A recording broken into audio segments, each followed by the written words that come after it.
Toshkent O'rta Osiyo bo'yicha maska sotish bo'yicha birinchi o'rinda bo'lishi kerak. Nimaga?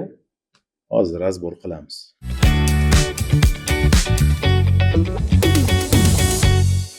Assalomu alaykum o'rtoqlar.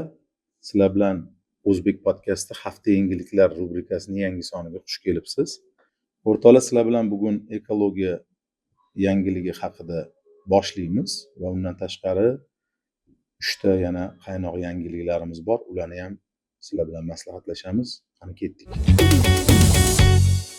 Birinchi yangiligimiz hammamiz ko'rib turibmiz. Oddiy tilda aytadigan bo'lsak, demak, ob-havodagi mayda zarrachalarning soni normadan 3.4 barobar ko'payib ketgan va bu degani haqiqatan yomon.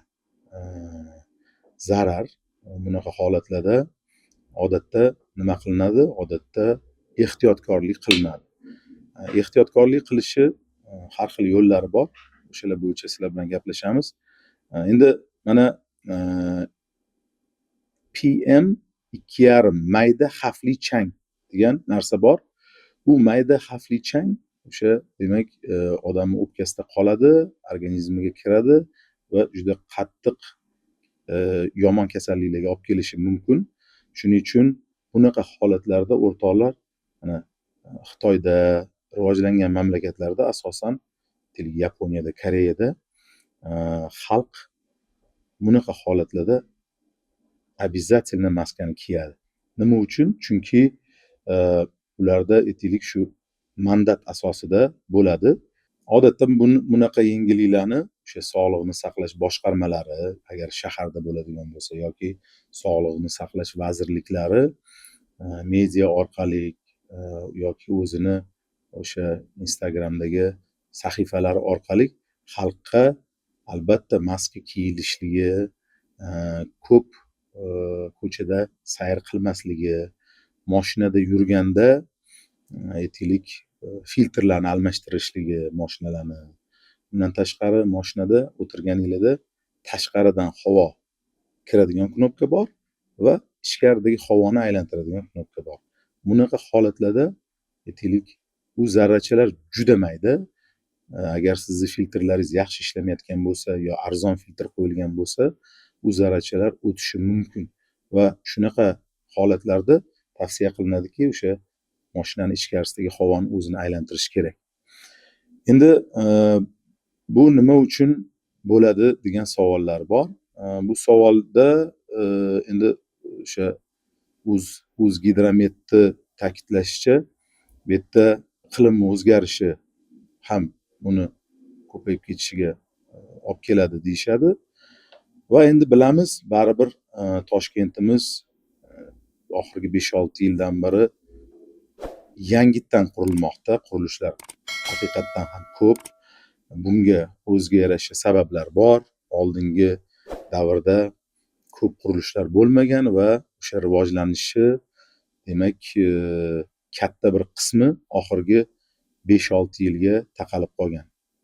Endi 5-6 yil emas, oxirgi 2 yilda aytadigan bo'lsak ham haddan ko'p O'zbekistonga investitsiya kirgan, qurilishlar bo'lyapti va hokazo.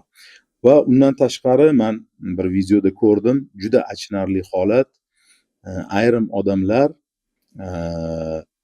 o'zini teplitsasini mashinani ballonlari bilan xalqni zaharlantirish evaziga o'zini teplitsasini isitib, xalqqa o'sha aytaylik harom pulni, harom yo'li bilan o'stirilgan o'simlikni yo meva sabzavotni sotish maqsadida isitayapti. Endi ballon yoqish odamning tushunchasiga, insoniylikka umuman to'g'ri kelmaydigan narsa.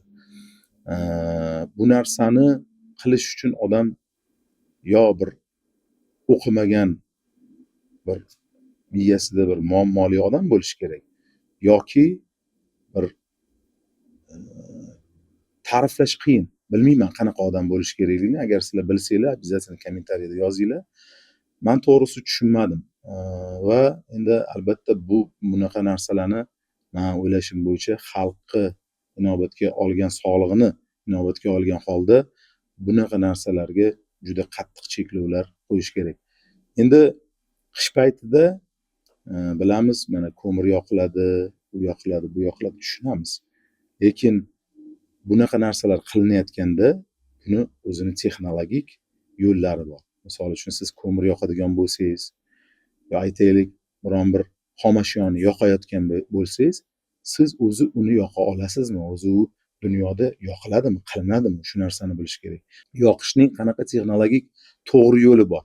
Spesialniy filtrlar bor, maxsus filtrlar bor. O'sha ugarni, odamga bo'lgan zaharli narsalarni olib qoladigan, o'zida ushlab qoladigan, uni ertaga u filtrni keyin ko'mib tashlasa bo'ladigan bir yo'llari bor. Albatta bularni regulировать qilish kerak. O'zini tegishli muassasalar buni demak tekshirib, odamlarga o'rgatib, talab qilib, mana og'ayni teplitsa qilyapsanmi? Mayli, qishda gaz bo'lmaydi. Misol uchun seni regioningda nima qilsang bo'ladi? Mana senda alternativa. Mana bunaqa kachol pechlar bor. Ularning mana bunaqa filtratsiyalari bor. Yonadi, aytaylik 70-80% yo 90% ugar ushlab qolinadi. Balonni yoqib 100% ob-havoni rasvo qilgandan ko'ra o'sha narsani kredit olib bo'lsa ham qilish kerak, lekin o'shanda odamlarni zarar qilmayotganliging hisobiga uxlayotganingda bemalol uxlaysan va ertalab turganingda ham bemalol uyg'onasan. Ichingda agar insof bo'lsa, seni o'sha insof qiynamaydi. Xullas o'rtoqlar, achinarli holat ko'rdik. Qayg'urishinglar mumkin, nima deydi, xafa bo'lishinglar mumkin. Agar albatta sizlar sigaret chekmasanglar, haqqinglar bor. Agar sigaret chekadigan odam toifasiga kiradigan bo'lsanglar, iltimos bu tema haqida gaplashib ham o'tirish shart emas va tanqid qilish ham shart emas. Sigaret tashlaganinglardan keyin tanqid qilishni boshlasanglar bo'ladi. O'rtoqlar, keyingi yangiligimiz bu ko'proq yangilik emas, ko'proq bir eski yangilik aslida.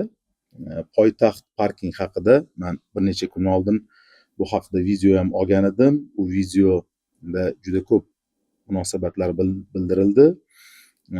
Videoda Parkent bozorida, o'sha videoni agar siz ham ko'rmoqchi bo'lsangiz, Instagramda Uzbek Bro 1 sahifasini ochsanglar, o'sha yerda reelslarning orasida o'sha Parkent bozorida oldida olgan videoimda endi tushunmaganman. O'sha videoning mazmuni nimadan iborat edi, men sizlarga tushuntirib beraman. Endi mayli, poytaxt o'sha Parkent bozorining oldida hech qachon mashinani qo'yish mumkin emas bo'lgan. Bu qanaqadir bir sababli bo'lgan. Aytilishi bo'yicha o'sha demak xavfsizlik jihatidan mashinalar to'xtash mumkin emas bo'lgan va odamlar bozorning to'g'risida mashinasini qo'yib, kirib, bozorligini qilib chiqish o'sha yerda mashinada yurayotganlar uchun qandaydir bir xavf tug'dirgan. Bo'lmasam u yerda o'sha polasa bilan birga 5 tami 6 ta polasa bor edi. Aytmoqchimanki, mayli, sabab bo'lgan ekan, lekin nimaga o'sha sabab bo'lgan bo'lsa, hozir poytaxt kelgandan keyin u joyda u sabab yo'qolib qoldi. Bu juda bir g'alati holat. Endi tushunaman, katta kontrakt olingan, adashmasam 3 yilga qilib olingan, pulni chiqarish kerak, har bir kvadrat metrdan foydalanish kerak. Bu to'g'ri tushunamiz. Bu iqtisodiyotga ham foyda taraflari bor. Men buni hozir sizlarga tushuntirib berishga harakat qilaman. Lekin bizda o'zbekchilikda xo'roz qampitni bersa, uni olib tugamaguncha so'radigan bir odati bor. Nima demoqchiman gapim bilan? Sizlarga misol uchun O'zbekistonda, Toshkentda, poytaxtda poytaxt parking degan bir imkoniyat keldimi? Bu ham bir Allohdan sizlarni shu davlat bilan qilgan kollaboratsiyalar orqali bir rizq yegan. Bu rizqni sizlar insof bilan odamlarni xalqqa o'ylab to'g'ri bir tizimga qo'yishinglar kerak. Qanaqa ma'noda? Shunaqa ma'nodaki,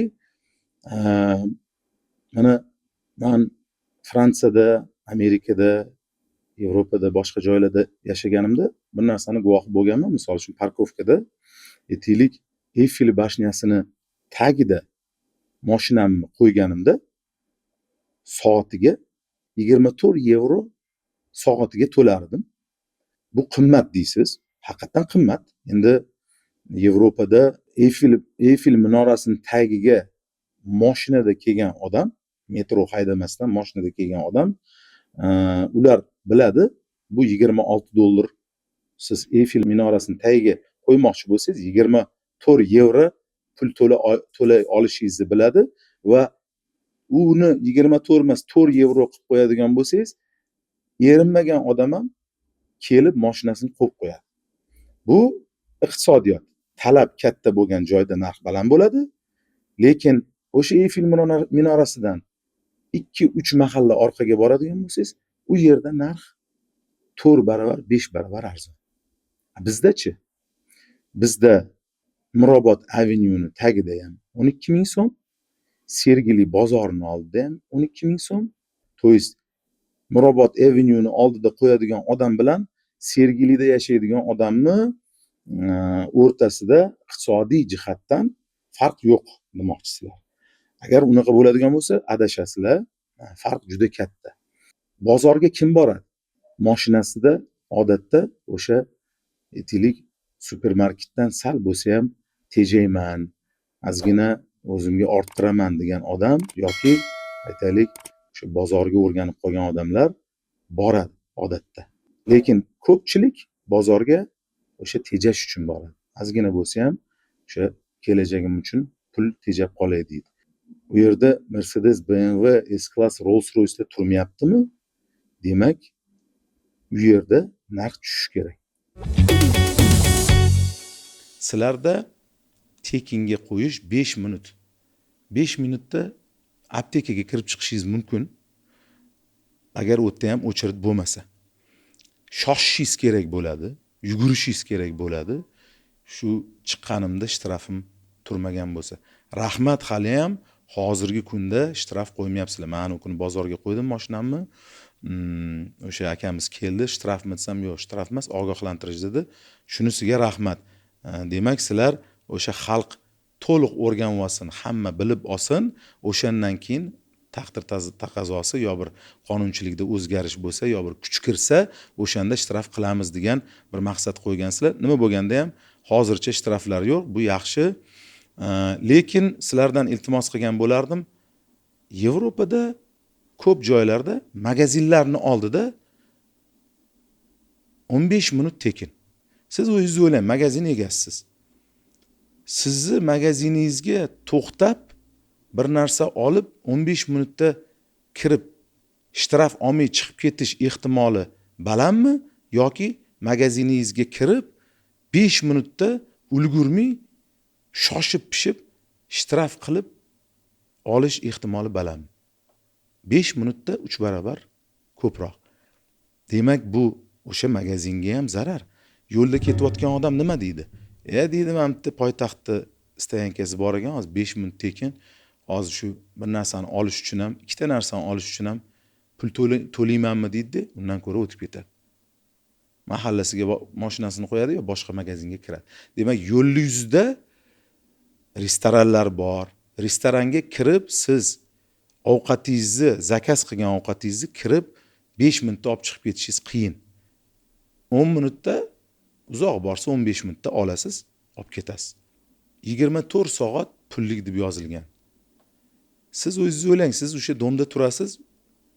O'sha domingizni oldini poytaxtchilar tekin bo'lib kelgan joyi shu paytgacha pulli qilib qo'ydi. Mayli dedingiz, pulli qilib qo'ydi, lekin siz ertalab ishga ketasiz, soat 8 da mashinangizga o'tirib, u yerdan foydalanmaysiz. Kechki payt soat 6 da uyingizga kelasiz. O'zingiz mahallangizga, o'sha yerda tug'ilib o'sgansiz. O'sha yerda butun umr sizni tog'ingiz, otangiz yo o'zingiz o'sha mashinangizni qo'yib kelgansiz va taqdir taqozosi bilan kechki payt o'zingizni uyingizga kirish uchun ham, o'zingiz uyda uxlashingiz uchun ham pul to'lashga majbur bo'lib qolyapsiz. Bu qanchalik to'g'ri? O'ylab ko'ring. Agar siz ham menga o'xshab bu narsani noto'g'ri deb o'ylasangiz, aka iltimos, bu narsani to'g'rilash kerak. Dunyoni 90% mamlakatlarida bu narsa normal. Soat 6 dan keyin men o'sha Eyfel minorasining tagida ham kechki payt soat 6 dan keyin yo 8 dan keyin adashmasam, ertalab soat 8 yo 9 gacha bepul edi. O'sha yerda mashinamni qo'yganman. O'sha yerda demak bemalol o'z ishlarimni bitirib, xavotirsiz aylanib yurganman. Shuning uchun Toshkent poytaxt parking malatsi, xizmat qilyapsizlar, harakat qilyapsizlar. Iqtisodiyotga buni foydasi bo'ladi. Agar ayrim bir joylarni to'g'rilasanglar, menimcha xalq ham rozi bo'lib beradi va albatta sizlar ham topgan pulinglarni rozi bo'lib davlatga o'tkazib berasizlar. Chiroyli qilib naloglarni halol to'laysizlar va u pullar albatta bizni pensiyadagi otaxonlarimiz, onaxonlarimiz, deddomdagi yigit qizlarimiz va hokazo o'sha byudjetni bo'ynida o'tirgan tashkilotlarga to'g'ri yetib boradi degan umiddaman. Keyingi yangiligimizga o'tamiz do'stlar. O'rtoqlar, keyingi yangiligimiz sal og'riqli. Bu yangiligimiz tojik birodarlarimiz, turkman og'alarimiz va biz o'zbeklar Rossiyada mashina hayda olamizmi? O'zimizni pravamiz bilan. Yaqinda mana yangilik chiqdi. Rossiyada o'zbek, tojik va turkmanlar pravasi o'tmay qolishi mumkin degan yangilik chiqdi. Bu nimaga? Sababi endi nimaga unaqa deyapman? Sababi yangi qonun kirgizishmoqchi. Rus tili rasmiy maqomga ega bo'lmagan davlatlarning pravalari o'tmaydigan bo'ladi. Bu degani O'zbekiston, Tojikiston va Turkmanistonda rasmiy maqomga ega bo'lmagan, rus tili rasmiy maqomga ega bo'lmagan. O'shaning uchun demak bizni vatandoshlarimiz bu yog'iga agar Rossiyada o'sha mashina haydab yurmoqchi bo'lsa, o'sha yerda yashayotganlar asosan yoki taksida ishlayotgan akalarimiz, ukalarimiz bo'ladigan bo'lsa, ular o'zini pravasini ishlata olmay qoladi va yangi prava olishga majbur bo'ladi. Prava olayotganda rus tilini bilmasligi ham tekshiriladi.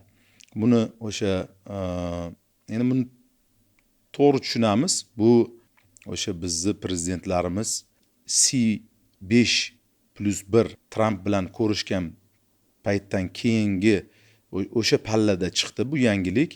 Endi bu albatta tabiiy, ruslar o'z tilini rasmiy maqomga ega bo'lishini xohlaydi. O'zi O'rta Osiyoda ikkita davlatda o'sha maqomga ega, bu Qozog'iston va Qirg'izistonda. Endi albatta xohlaydiki, O'zbekiston ham, Tojikiston ham, Turkmanistonda ham demak rus tili rasmiy maqomga ega bo'lishini xohlaydi. Bu tabiiy. Biz xohlaymizmi, yo'qmi? Biz bu narsani Sovet paytidan keyin mana 91-yilda mustaqillikka erishganimizdan keyin bizda bitta yagona rasmiy til qoldi. Oldin rus tili rasmiy til maqomida edi. Hozir rus tili yo'q, endi o'zbek tili, faqat bitta til bor bizda, rasmiy til va bu normal holat. Bu ko'p davlatlarda bor.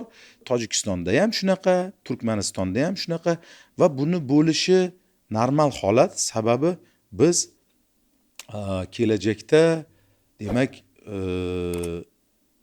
Sovet tuzumiga qaytish planimiz yo'q. Bizda o'sha mustaqilligimizni abadiy ushlab qolish planlarimiz bor. Va unaqa planlar bo'lganda albatta siz bu narsani nima deydi, normal deb bu narsaga qaraysiz. To'g'ri, ruslar ham endi aytishi mumkin, misol uchun rus tilini bilish kerak deyishi mumkin va rus tili rasmiy bo'lmagan davlatlarda rus tilini bilish qobiliyati yildan yilga kamayib ketadi va shuni oldini olish maqsadida endi qanaqadir o'zgartirishlar kiritamiz deyishi mumkin. O'zi aslida ularning haqqi. Endi biz muhojirlikka borganimizdan keyin, musofir bo'lganimizdan keyin o'zi aslida xohlagan talabini qo'yishga haqli. Lekin men bir narsani aytib o'tmoqchimanki, O'zbekiston, Tojikistondan asosan Turkmanistondan kamroq bo'lsa kerak, juda ko'p muhojirlarimiz Rossiyaga boradi. Agar bu qiyinchiliklar bizga nisbatan bo'lib, qozoq, qirg'iz do'stlarimizga nisbatan bunday ajratilish bo'ladigan bo'lsa, bu albatta nimaga olib keladi? Endi bizdan kamroq muhojir Rossiyaga borishga majbur bo'ladi. Bu yangiligimiz ko'pchilikka yoqmadi. Odam ajratishdek bo'lib qoldi. Umid qilamanki, rus qardoshlarimiz bularni inobatga olib, bu qonunni kuchga kiritishini balki ikkinchi marotaba o'ylab ko'rishlari mumkin bo'ladi deb fikr qildim.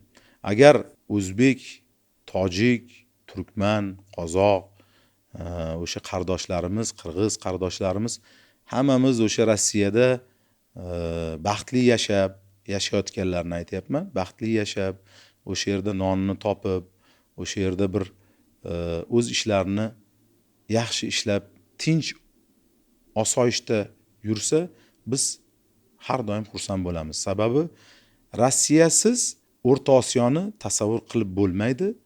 Hozirgi holatidan qat'iy nazar Rossiya biz bilan baribir Rossiya bilan biz do'st bo'lishga har doim intilamiz va harakat qilishimiz kerak. To'g'ri, bizda oldin tariximiz undan ham yaqin bo'lganmiz, lekin baribir bizni birga tariximiz bor. Juda katta janglarda yutganmiz birga. O'shani inobatga olgan holda menimcha bunday narsalar kam bo'lsa va o'sha bizdan borgan muhojirlarimiz yaxshi sharoitda yashab, yaxshi osoyishta hayot o'tkazsa, hammamizga menimcha foydali bo'ladi. Umid qilamanki, bu qonun o'zgarib qoladi va o'zimizni O'zbekiston pravasi bilan Rossiyada bemalol taksida yo boshqa bir ishlarda aka-ukalarimiz ishlashni davom ettiradi. O'rtoqlar, oxirgi yangiligimiz ham juda bir qiziq yangilik, siyosiy yangilik. Bilasizlar, C5 degan tushuncha bor. C5 tushunchasi bu O'rta Osiyo beshligi, ya'ni Tojikiston, Qirg'iziston, Qozog'iston, Turkmaniston va O'zbekiston mamlakatlarini C5 atamasidan foydalanilgan holda C5 deb ataladi. C5, C6 bo'lishi mumkinmi? Menimcha bo'lishi mumkin. Mana yaqinda 7-konsultativ uchrashuv bo'lib o'tdi O'rta Osiyo mamlakatlari orasida. Bu yerda o'sha Ozarbayjon mamlakati prezidenti Ilhom Aliyev keldilar. Ular bilan birga Qozog'iston prezidenti, Qirg'iziston, Tojikiston va Turkmaniston prezidenti hamda o'sha BMTni Osiyo bo'yicha kuratori Kaxa Imnadze degan odam prezidentimiz Shavkat Mirziyoyevni vatanlarida mehmon bo'lib, juda bir chiroyli, demak, uchrashuvlar o'tkazishdi. Bu yerda asosan, demak, mana Islom sivilizatsiyasi markazining ochilishi bo'ldi, adashmasam, o'sha billa o'shani ochilishi marosimini o'tkazishdi, ko'rishdi, juda ham chiroyli videolar ko'rdik. Demak, islom yo'nalishi, diniy yo'nalishlarda ham kelajakda, demak, bu davlatlar orasida rivojlanish bo'ladi. Shular kutilmoqda va demak, bundan tashqari xavfsizlik masalalari bo'yicha uchrashuvda ancha hujjatlar imzolangan ko'rinadi. Undan tashqari, demak, ana O'rta Osiyo mamlakatlarida koridor bor, mavjud. Uni o'sha Ozarbayjon orqali o'tkazish, demak, transport, logistika yo'nalishlari ham o'sha bir chiroyli O'rta Osiyo davlatlar orasida to'g'ri o'tishini ta'minlashga qaratilgan masalalar ham ko'rib chiqildi, balki ular bo'yicha qanaqadir hujjatlar ham qo'l qo'yilgan bo'lishi mumkin. Bu o'zi C5 C6 ga aylanish qanaqa? Yaxshimi, yomonmi? Albatta yaxshi. Ozarbayjonday qudratli, birodar, turkiy millatlarga mansub bo'lgan bir davlatni O'rta Osiyo bilan birlashishi bu juda ham yaxshi. Ozarbayjon bilasizlar, iqtisodiy nuqtai nazardan, harbiy nuqtai nazardan juda ilg'or va Ilhom Aliyevni demak dunyo arenasida mana oxirgi yillarda ko'rdik, juda endi bizni prezidentimizday desam balki noto'g'ri bo'lib qolishi mumkin, lekin bizni prezidentimizdan ilhomlanib dunyoga ochilish, hamma bilan qo'shnilari bilan do'st bo'lish, bir shukuhini o'rnak sifatida olgan bo'lsalar, men juda xursandman. Sababi undan oldin bir ikkita joylarda ham aytganman. Ozarbayjonni katta muammolaridan biri o'sha Armaniston, juda ko'p konfliktlar bo'lgan orasida, dushmanchilik bo'lgan. Mana Tramp boshchiligida juda bir yaxshi tinchlik sulhiga demak kelishdi va bu albatta Ozarbayjon va yon atrofidagi mintaqadagi tinchlik bu albatta biz uchun ham, Ozarbayjon uchun ham, Armaniston uchun ham, umuman olganda dunyo uchun ham tinchlik har doim yaxshi bo'lgan. Tinchlikda har doim yutilgan. Urush bilan hech kim yutmagan. Buni hammamiz bilamiz. Agar Ilhom Aliyev Ozarbayjon davlati, millati, xalqi Central Asia 5 ga qo'shilib Central Asia 6, ya'ni 6 taligi bo'ladigan bo'lsa, albatta bu har bir davlatga, har bir vakil davlatga, xalqiga foyda tegadi. Men o'ylaymanki, kelajakda, yaqin kelajakda, misol uchun endi bu format C5 odatda Amerika prezidenti bilan ko'rishganda bo'ladi ko'pincha. Keyingi ko'rishuvlar C6 va Trump ko'rishuvda yoki boshqa prezident ko'rishuvida bo'ladigan bo'lsa, men o'ylashimcha bu juda ham bir yaxshi bo'ladi. Sababi bu yerda kuch birlikda degan bir g'oya o'zini rolini juda yaxshi o'ynaydi. O'rtoqlar, sizlar bilan mana 4 ta yangilik bo'yicha muhokama qilib, razbor qildik. Agar sizlarda savollar bo'lsa, takliflar bo'lsa, albatta Uzbek podkastini Instagram va YouTube platformalaridagi videolarga o'z savollaringizni qoldiring. Men qo'ldan kelguncha sizni savollaringizga javob berishga video orqali harakat qilaman va balki kelajakda sizni shu podkastimizda ko'rishish nasib qilishi ham mumkin. Biz bilan bo'ling. Instagramda ham uzbekbro1 username ostida faoliyat yuritaman.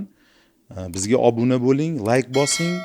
Sababi sizni har bir like'ingiz bu men uchun motivatsiya. Sizlar bilan keyingi ko'rsatuvlarda ko'rishishni umid qilaman. Rahmat.